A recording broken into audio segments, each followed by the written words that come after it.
Hello everyone, welcome to my YouTube channel. ഇന്ന് ഞാൻ ഇടാൻ പോകുന്നത് ഞങ്ങളുടെ കോളേജിലെ ഡിപ്പാർട്ട്മെൻറ്റ് ഫെയർവെല്ലിൻ്റെ വ്ളോഗാണ്. കുറേ ദിവസമായിട്ടെന്ന് വിചാരിക്കുന്നത് മടി കാരണം ഇടാൻ പറ്റിയില്ല.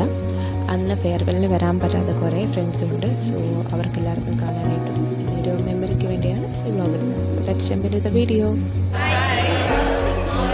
ഇന്ന് ഞങ്ങളുടെ ഫെയർവെല്ലാണ്.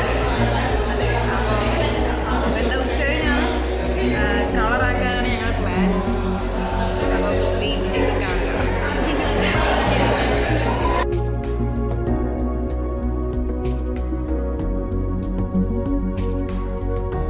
എല്ലാവരും രാവിലെ വന്ന് അവിടെ ഒരു പ്രൊജക്ട് എക്സ്പോ ഉണ്ടായിരുന്നു. അപ്പോൾ അതിൻ്റെ കാര്യങ്ങളൊക്കെ ആയിട്ട് നടക്കുകയാണ്. ഇത് കഴിഞ്ഞിട്ടായിരുന്നു ഞങ്ങളുടെ ഫെയർവെല്ല് ആദ്യം നേരത്തെ കുറച്ച് ലേറ്റായി. എന്തായാലും തുടങ്ങിയത് എച്ച്.ഒ.ഡി സ്പീച്ച് വെച്ചിട്ടാണ്. നമുക്കത് കാണാം. ദെൻ ബാക്കി ടീച്ചേഴ്സിൻ്റെ എല്ലാ ഇവൻറ്റ്സൊക്കെ കാണാം. റിയലി ഞാൻ ചില പിള്ളേർ നിങ്ങൾ ചിലപ്പോൾ കോളേജ് ബസ്സിലൊക്കെ പോകുന്നതിന് ഒത്തിരി പേര് പോകാറുണ്ട്. മേ ബി ഞാൻ പറയുന്ന പിള്ളേർ ചിലപ്പോൾ ഹോസ്റ്റലിൽ അടുത്ത് താമസിക്കുന്ന പിള്ളേരൊക്കെ ആയിരിക്കും. ഞാൻ 6 മണിക്ക് പോകുമ്പോൾ എടാ പോകുന്നില്ല വീട്ടിലേക്ക്, ഇപ്പൊ പോകും സാറേ എന്നിട്ട് പറഞ്ഞ് ഇങ്ങനെ ഇരുന്ന് സംസാരിച്ചുകൊണ്ടിരിക്കും. ശരിക്കും കോളേജ് ലൈഫ് എങ്ങനെ എൻജോയ് ചെയ്യാൻ പറ്റുമോ ആ രീതിയിൽ നല്ല രീതിയിൽ എൻജോയ് ചെയ്തിട്ടുണ്ട്. ശരി,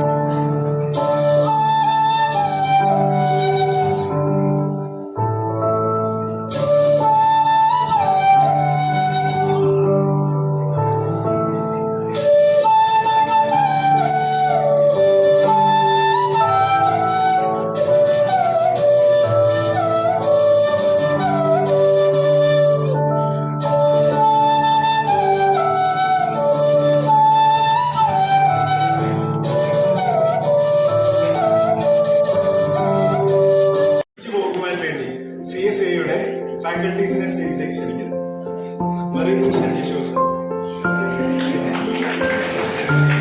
Okay, so Sarju sir and Dynamics.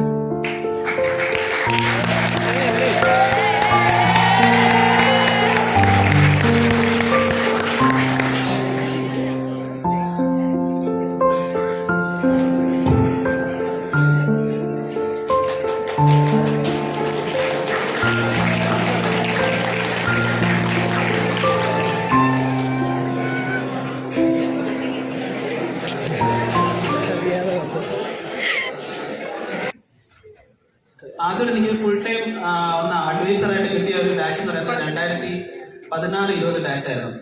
അതുവരെ നമുക്ക് അഡ്മിനിസ്ട്രേഷനിൽ കിട്ടിയിട്ടുണ്ടെങ്കിലും പലപ്പോഴും ഒന്നുകിൽ 3rd ഇയർ ആകുമ്പോഴോ അല്ലെങ്കിൽ 4th ഇയർ ആകുമ്പോഴോ അങ്ങനെ എന്തെങ്കിലുമൊക്കെയാണ് അഡ്മിനിസ്ട്രേഷൻ കിട്ടിയിട്ടുള്ളത്. പക്ഷെ കംപ്ലീറ്റ് ആയിട്ട് ഒരു അഡ്മിനിസ്ട്രേഷൻ ശരി ഞങ്ങൾ തന്നെ നമ്മുടെ സെയിം ടീം തന്നെയാണ്. കിഷോർ സാറും പെർമിസിനാണ് അപ്പുറത്തെ ബാച്ചിൽ ഉണ്ടായിരുന്നത്. സോ 2016-20 ബാച്ചായിരുന്നു ആദ്യമായിട്ട് ഞങ്ങൾക്ക് കിട്ടിയത്. അപ്പം സാറ് പറഞ്ഞ പോലെ ഇപ്പം സാറി പറഞ്ഞ പോലെ എല്ലാ കാര്യങ്ങളും അന്നത്തെ മീറ്റിങ്ങിലും പറയാൻ പറ്റുമെന്ന കാര്യം അത്രയധികം വെൽ ഡിസിപ്ലിൻഡ് ആയിട്ടും വെൽ അക്കാഡമിക്കലി ആണെങ്കിലും എല്ലാം പെർഫോം ചെയ്തൊരു ബാച്ചായിരുന്നു. അപ്പം ഞാൻ വിചാരിച്ചിരുന്നത് ആ ബാച്ച് പോയതിനു ശേഷം ഇനി ഇതുപോലൊരു ബാച്ചിന് എനിക്ക് കിട്ടത്തില്ല. കാര്യം അത്രയ്ക്കും എന്താണ് അവരും ഇതുപോലെ തന്നെ ഒരുവിധ പ്രശ്നം ഉണ്ടാക്കാതെ. പക്ഷേ എന്താ അത്ഭുതം എന്ന് പറയാൻ പറ്റുമെന്ന് അറിയത്തില്ല. അതേപോലെ തന്നെ എനിക്ക് 2020-2024 ഒരു ബാച്ചിന് കൂടി കിട്ടി. സാധാരണ ഞാൻ കുട്ടികളോട് അത്രയും അടുത്ത് നിൽക്കാറുള്ള സ്വഭാവം എനിക്കില്ല. ഞാൻ കുറച്ച് ഗ്യാപ്പിട്ടൊക്കെ സാധാരണ നിൽക്കാറുള്ളൂ. അത്രയ്ക്ക് ഒന്ന് ക്ലോസ് ആയിട്ടൊക്കെ പോകാറില്ല. പക്ഷേ എനിക്കറിയത്തില്ല 16-20 ബാച്ചിനെ കാട്ടി ഭയങ്കരമായിട്ട് ഈ 20-24 ബാച്ചിൽ ഭയങ്കരമായിട്ട് എല്ലാവരുമായിട്ട് അത്രയ്ക്ക് ക്ലോസ് ആയിപ്പോയി. ഞാൻ പറഞ്ഞ നോർമൽ രീതിയിൽ നിന്ന് മാറ്റം വന്ന കാര്യം അത് ഓരോരുത്തരോടും എന്താണ് അവർക്ക് ഓരോരുത്തരും അല്ലെങ്കിൽ ഓരോ ആൾക്കാർക്കും അവരുടെ ടീച്ചേഴ്സ് അല്ലെങ്കിൽ മറ്റുള്ളവർ അവർ കൺസിഡർ ചെയ്യുന്ന കാര്യങ്ങൾ ഇപ്പം പറയണമെങ്കിലും ഒരുപാട് അനുഭവങ്ങളുണ്ട്. സാറ് പറഞ്ഞ കാട്ടി കൂടുതൽ സമയത്ത് പോകുന്നത് ഞാൻ ഒത്തിരി പറയുന്നില്ല. കാര്യം ഇനി നിങ്ങളുടെയും കൂടി എല്ലാവരും കേൾക്കാൻ നിൽക്കുകയാണ്. എസ്പെഷ്യലി പറയുകയാണെങ്കിൽ നമ്മുടെ ഇൻഡസ്ട്രിയൽ വിസിറ്റ്, അതായത് ഇൻഡസ്ട്രിയൽ വിസിറ്റ് എന്ന് പറയുന്നത് ഭയങ്കരമായിട്ടും അതായത് നമ്മുടെ 64 പേരാണ് അന്ന് ടൂറ് പോയത്. 64 നമുക്ക് നിമിതയില്ലായിരുന്നു. അപ്പം മൊത്തം നമ്മൾ 62 സ്റ്റുഡൻസും ഫാക്കൽറ്റിയാണ് പോയെങ്കിൽ നമ്മൾ 64 പേരും കൂടിയാണ്. ഞങ്ങൾ തോമസ് സാറൊക്കെ നമ്മുടെ ശരിക്കും നമ്മുടെ ഒരു എന്താ പറയുക ആ ഒരു മെമ്പർ തന്നെയാണ് ടൂറിൻ്റെ. ശരിക്കും അതുപോലെ ഡോണ മിസ് ശരിക്കും എല്ലാവരും നടന്ന 62+3 65 പേരാണ് അത് ശരിക്കും ടൂറ് പോയത്. 65 പേരും അതിനകത്ത് അതിൽ ഒരു പോയിന്റിലും അല്ലെങ്കിൽ ഒരു പ്രത്യേക സമയത്തും വഴക്കുണ്ടാക്കുകയോ വഴക്ക് പറയേണ്ടതായിട്ട് ഒരു സാഹചര്യം പോലും നമുക്ക് അവിടെ ഉണ്ടായിട്ടില്ല. പിന്നെ എല്ലാം ഞാൻ പറഞ്ഞു 2020 നിങ്ങൾ ജോയിൻ ചെയ്യുമ്പം കോവിഡ് ബാച്ച് ആയിരുന്നു. ഞാൻ പറഞ്ഞു എനിക്ക് എൻ്റെ നോർമൽ ഇതെന്ന് വെച്ചാൽ എനിക്കൊരു ബാച്ചിനെ കിട്ടിക്കഴിഞ്ഞാൽ ആ ബാച്ചിൻ്റെ കൂടെ യാത്ര ചെയ്യുക എന്ന് പറയുന്നത് എൻ്റെ ഒരു ഹോബിയാണ്. അതായത് എല്ലാ സെമസ്റ്ററിലും അവർക്ക് അറ്റ്ലീസ്റ്റ് ഒരു സബ്ജക്റ്റെങ്കിലും എടുക്കുക, അല്ലെങ്കിൽ ഒരു ലാബെങ്കിലും എടുക്കുക എന്ന് പറയുന്ന കാര്യം എനിക്ക് തോന്നുന്നു. ഈ ബാച്ചിൽ എനിക്ക് S7 ഒഴിച്ച് ബാക്കി എല്ലാ സെമസ്റ്ററിലും ഞാനൊരു തിയറി പേപ്പർ എന്തായാലും എടുത്തിട്ടുണ്ട്, SIT വരെയും.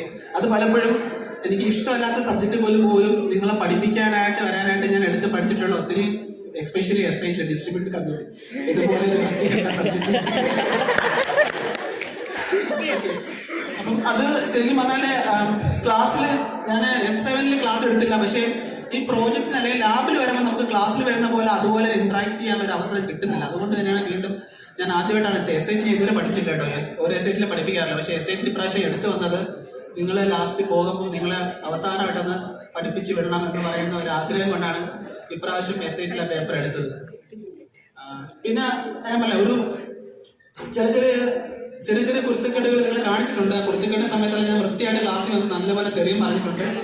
സാറത് ചെറിയൊരു കുരുത്തക്കേട് അറിഞ്ഞിട്ടില്ല, ഞാൻ സാറിനെ അറിയിക്കാതെ തന്നെ എല്ലാ കാര്യങ്ങളും നിങ്ങൾക്ക് തന്നെ നേരിട്ടെന്ന് പറയുകയും അങ്ങനെ എല്ലാ കുരുത്തക്കേടുകളും ഞാൻ പറയുകയും ചെയ്തിട്ടുണ്ട്. പക്ഷേ ഒരു കാര്യം പറഞ്ഞു കഴിഞ്ഞാൽ നിങ്ങളത് മനസ്സിലാക്കിയിട്ട് നിങ്ങൾ തിരിച്ചത് എന്താ പറയുക, എല്ലാവരും പറയും ഇപ്പോഴത്തെ കുട്ടികളൊന്നും പറഞ്ഞാൽ കേൾക്കില്ല, പേരൻസ് പറഞ്ഞാൽ കൂടി കേൾക്കില്ലാത്ത കുട്ടികളാണെന്ന് പറഞ്ഞിട്ട് പോലും നമ്മളൊരു കാര്യം പറഞ്ഞാൽ അതിൻ്റെ ശരിക്കുള്ള കാര്യം ഉൾക്കൊണ്ട് അതിനെ നിങ്ങൾ റെസ്പോണ്ട് ചെയ്യാനുള്ള നിങ്ങളുടെ ഒരു എന്താ പറയുക, നിങ്ങളുടെ ആ ഒരു അത് നിങ്ങൾ ഒരിക്കലും നഷ്ടപ്പെടുത്തുക കേട്ടോ. നിങ്ങൾ അത്രയ്ക്കും എനിക്ക് ഭയങ്കരമായിട്ട് ഇഷ്ടമുള്ള കുട്ടികളാണ്. കാര്യം നിങ്ങളെ ശരിക്കും ഞാൻ റിയലി മിസ് ചെയ്യാൻ പറ്റില്ല. ഞാൻ അങ്ങനെ കുട്ടികളെ മിസ് ചെയ്യുന്നൊരു കാര്യത്തിൽ, പക്ഷേ നിങ്ങൾ റിയലി മിസ് ചെയ്യുന്നത് കൃഷ്ണതീർത്ഥ ചോദിച്ചു, സാറേ ഞങ്ങൾ പോയി കഴിയുമ്പം ഒരു ദിവസം ക്ലാസ് വെച്ച് ചോദിച്ചു, സാറേ ഞങ്ങൾ പോയി കഴിയുമ്പോൾ സാറിന് വിഷമം ഉണ്ടാവും. ഞാൻ എനിക്കെന്ത് വിഷമം, എനിക്ക് നിങ്ങൾ പോയി കഴിയുമ്പോൾ അടുത്ത ബാച്ച് പുതിയ ബാച്ച് വരും, ആ ബാച്ചിൻ്റെ കൂടെ ഞാൻ വീണ്ടും പോകും, യാത്രയാവും, അപ്പം അങ്ങനെ ആവും. പക്ഷേ എവിടെയെങ്കിലും നിങ്ങളെ മിസ് ചെയ്യുന്ന ഒരു കാര്യമുണ്ട് കേട്ടോ. നിങ്ങൾ ലാസ്റ്റ് ഒരുപാട് നമ്മുടെ ഒരാളുടെ പേരെടുത്ത് പറയാനില്ല, കാര്യം പല പല ഏരിയകളിൽ പല ആൾക്കാർ. അതിനകത്ത് പറയണമെങ്കിൽ ഞാനിപ്പോഴും അതിശയപ്പെട്ടിട്ടുണ്ട്, ഡെറിന് എങ്ങനെയാണ് ഇത്ര എനർജി കിട്ടിയിരിക്കുന്നത്. നമ്മൾ സാധാരണ ടൂറൊക്കെ പോയിട്ട് ഈ മറ്റേ വാട്ടർ സ്പോർട്സ് എല്ലാം കഴിഞ്ഞ് നമ്മളെല്ലാം ക്ഷീണിച്ച് ബസ്സിൽ ഇങ്ങനെ കാലം കൂത്തി കിടക്കുമ്പോൾ അവിടെ ഇങ്ങനെ തുള്ളി ഡാൻസ് വെച്ച് ബസ്സിൽ മൊത്തം നടക്കും. ഭയങ്കര എനർജി ആയിട്ട് ഞാനത് ഇപ്പോഴും പറഞ്ഞിട്ടുണ്ട്. ഡെറിന്റെ എനർജി എന്നൊക്കെ പറഞ്ഞു കഴിഞ്ഞാൽ എനിക്കറിയത്തില്ല എനർജി. അതേപോലെ ഒരുപാട് ഞാൻ ഓരോരുത്തരും പറഞ്ഞ 62 കുറിച്ച് ഓരോരോ കാര്യങ്ങൾ പറയണം, അതുകൊണ്ട് അത്രയും പറയുന്നില്ല. പക്ഷേ ഞാനൊരു ഫുൾ ടൈം ഫാക്കൽറ്റി അഡ്വൈസർ ആയിരുന്നില്ല ഇവരുടെ ഇപ്പോഴത്തെ SIT ഞാൻ വന്നത് കഴിഞ്ഞ S7-ലും S8-ലുമാണ് ഇവരുടെ ഫാക്കൽറ്റി അഡ്വൈസർ ആയിട്ടിരുന്നത്. ഇവിടെ നേരത്തെ ഉണ്ടായിരുന്ന അനുമിസ് ലീവിന് പോയപ്പോഴാണ് എനിക്ക് ആ ഒരു ഭാഗ്യം വന്നത്.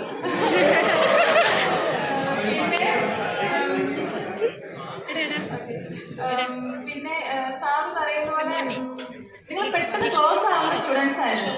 ഓക്കെ, അനുസരണയുള്ളവരായിരുന്നു. അത്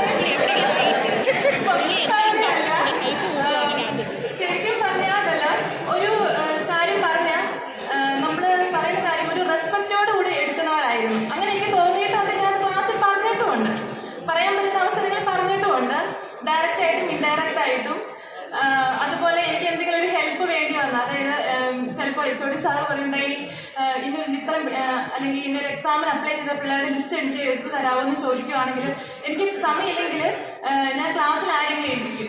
അപ്പം കുറേ പിള്ളേരെ ഇങ്ങനെ ഓരോ ചെറിയ കാര്യങ്ങൾ ഏൽപ്പിച്ചിട്ടുണ്ട്. അത് കറക്റ്റായിട്ട് കറക്റ്റ് ടൈമിൽ തന്നെ എനിക്കത് കൊണ്ടു തന്നിട്ടുമുണ്ട്. അത് പേരെടുത്ത് പറയുകയാണെങ്കിൽ മെലീസ, ഡെറിൻ ഇല്ലാന്ന് തോന്നുന്നു, ഡെറിൻ, വിവേകാനന്ദ്, ജോൺസ്, പിന്നെ കിട്ടുന്നില്ല. ഇനി ആരെങ്കിലും വിട്ടുപോയിട്ടുണ്ടെങ്കിൽ ക്ഷമിക്കണം, മനഃപൂർവ്വം വിട്ട് കളഞ്ഞേക്കുന്നതല്ല. അപ്പോൾ കറക്റ്റായിട്ട് ഇവരെല്ലാം എനിക്ക് കൊണ്ട് തരുമായിരുന്നു. പിന്നെ പറയാനുള്ള കാര്യം, നിങ്ങൾ ഈ കോളേജിൽ പഠിച്ച സമയത്ത് എത്ര നല്ല, അതായത് എല്ലാം എത്ര ഈസി ഗോയിങ് ആണെന്ന് നിങ്ങൾക്ക് ഇവിടുന്ന് ഇറങ്ങിക്കഴിഞ്ഞാലേ മനസ്സിലാവത്തുള്ളൂ. ഇവിടുത്തെ എൻവയോൺമെൻറ്റ് ആയിരിക്കില്ല നിങ്ങൾ ഈ ഒരു പുറത്ത് ക്ലാസ് കഴിഞ്ഞ്, അതായത് നിങ്ങൾ ഈ കോളേജ് ലൈഫ് കഴിഞ്ഞ് പുറത്തേക്ക് ഇറങ്ങുമ്പോൾ ഒരു കോമ്പറ്റീറ്റീവ് വേൾഡ് ആയിരിക്കും. അതുപോലെ ഒരുപാട് പ്രതിസന്ധി ഘട്ടങ്ങൾ വരാം. പല ടൈപ്പ് ആൾക്കാരെ കാണാം. പക്ഷെ എന്ത് വന്നാൽ പോലും എത്ര വലിയ പ്രതിസന്ധി വന്നാലും അത് തരണം ചെയ്തുകൊണ്ട് മുന്നോട്ട് പോകാനുള്ള മനഃശക്തി ആദ്യം ഉണ്ടാക്കിയെടുക്കുക. ഓക്കെ, അതുപോലെ കോണ്ടാക്ട്സ് ഒന്നും വിട്ട് കളയരുത്. എപ്പോഴും ഫ്രണ്ട്സിനെ വിളിക്കുക. അതുപോലെ നിങ്ങൾ പഠിപ്പിച്ച ടീച്ചേഴ്സിനെ വിളിക്കാൻ അവസരം കിട്ടുവാണെങ്കിൽ വിളിക്കുക. അതുപോലെ വഴിയിൽ എവിടെയെങ്കിലും വെച്ചും കണ്ടാൽ മിണ്ടാതെ ഒന്നും പോയേക്കല്ല, അറ്റ്ലീസ്റ്റ് ഒന്നും മിണ്ടണം. പിന്നെന്താ, പിന്നെ ഈ S8 നിങ്ങളുടെ കോളേജ് ലൈഫ് ഇനി ആരും മുന്നോട്ട് പഠിക്കാൻ പോകുന്നില്ലെങ്കിൽ കൂടി ഇത് നിങ്ങളുടെ ലാസ്റ്റ് എക്സാം ആണ് അല്ലേ? അതായത് കോളേജ് ലൈഫ് ബിടെക് ലൈഫിൽ ലാസ്റ്റ് എക്സാം വഴി വരുന്ന S8. അപ്പം S8 എല്ലാവരും നല്ലതുപോലെ പഠിച്ച്, അതായത് നല്ല മാർക്കോടുകൂടി എക്സാം എഴുതാൻ നോക്കുക. പിന്നെ എല്ലാവർക്കും നല്ലത് വരട്ടെ. All the very best for your future. Okay, thank you.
Gift തന്നു കഴിഞ്ഞാൽ നേരെ പോയി ഡിപ്പാർട്ട്മെന്റിലെ സ്റ്റാഫിന് എല്ലാം പങ്കിട്ടാ കൊടുക്കുക.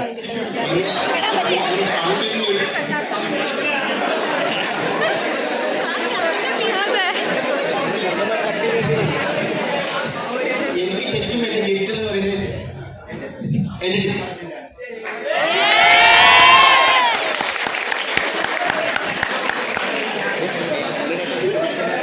അതുകൊണ്ട് പല സീനിയേഴ്സ് ജോലി കിട്ടി നോക്കുമ്പോൾ നിറയെ ഗിഫ്റ്റിന് കൊണ്ടുവരാൻ എല്ലാവരും നോന്നേ പറയാത്തുള്ളൂ. കേക്കും മിഠായിയൊക്കെ കൊണ്ടുവരുമ്പോൾ ഞാൻ ഇമ്മീഡിയറ്റ്ലി ഡിപ്പാർട്ട്മെന്റിൽ കൊണ്ട് ഷെയർ ചെയ്യും. അതാണ് എൻ്റെ രീതി. അറിയാതെ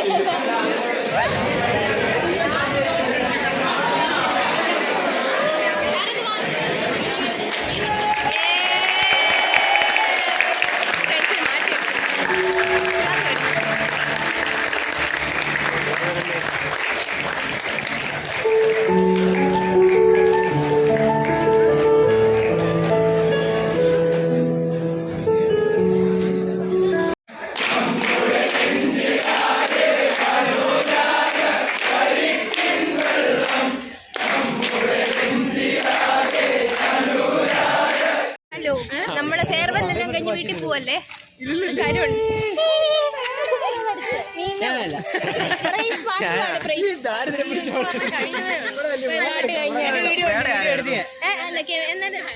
എന്തെങ്കിലും പറയാനുണ്ട് വിവേകിനെ കാണുന്നത് എൻ്റെ അമ്മ പ്രത്യേകം പറഞ്ഞിട്ടുണ്ട്. വീഡിയോ കാണിക്കണം എൻ്റെ അമ്മ പ്രത്യേകം